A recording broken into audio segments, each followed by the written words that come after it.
My name is Dwayne Gordon, and I serve as a faculty member in their internal medicine residency program. I've had many experiences here at the hospital, but one that really sticks out to me was with Mrs. Black. On April 4th, I went to bed, had a very strange feeling as I lay down, and my heart decided to kind of just go. It went nuts. We called 911, and in the ambulance, the paramedics kept saying, "Don't you leave us."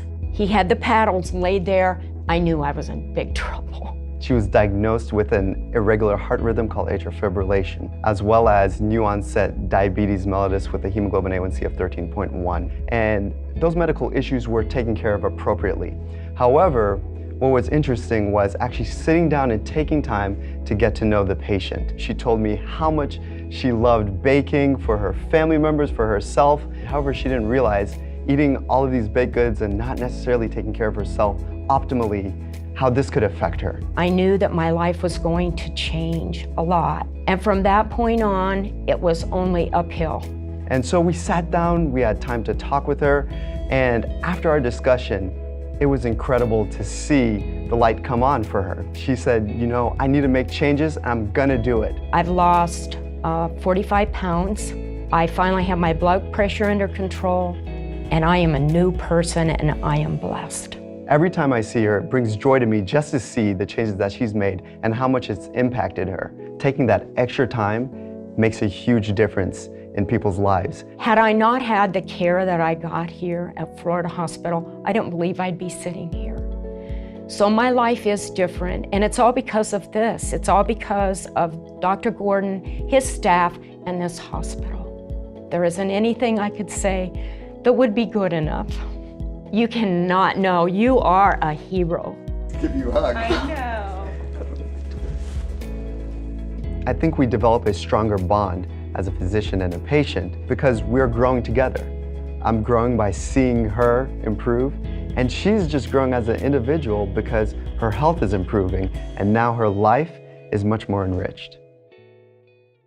I chose to specialize in critical care. I realized I wanted something that forced me to exercise that human part of me, because sometimes we don't have much to offer other than empathize with these families, other than hold their hands as they go through a very difficult journey, sometimes towards the end of their lives.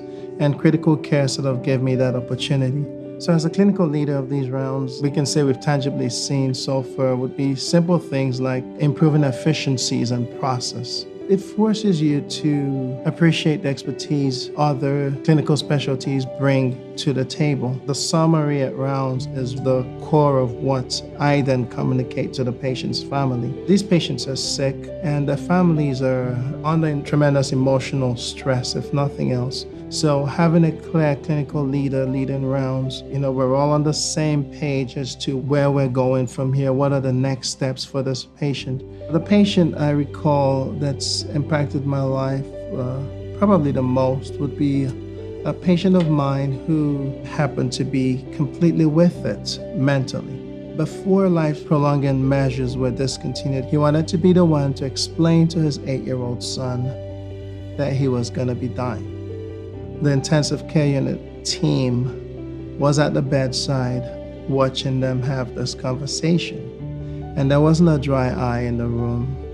I left that encounter, saying to myself, even if I wasn't able to change the trajectory of his illness, what I do and what I did is still very meaningful. Just helping people achieve a good ending sometimes.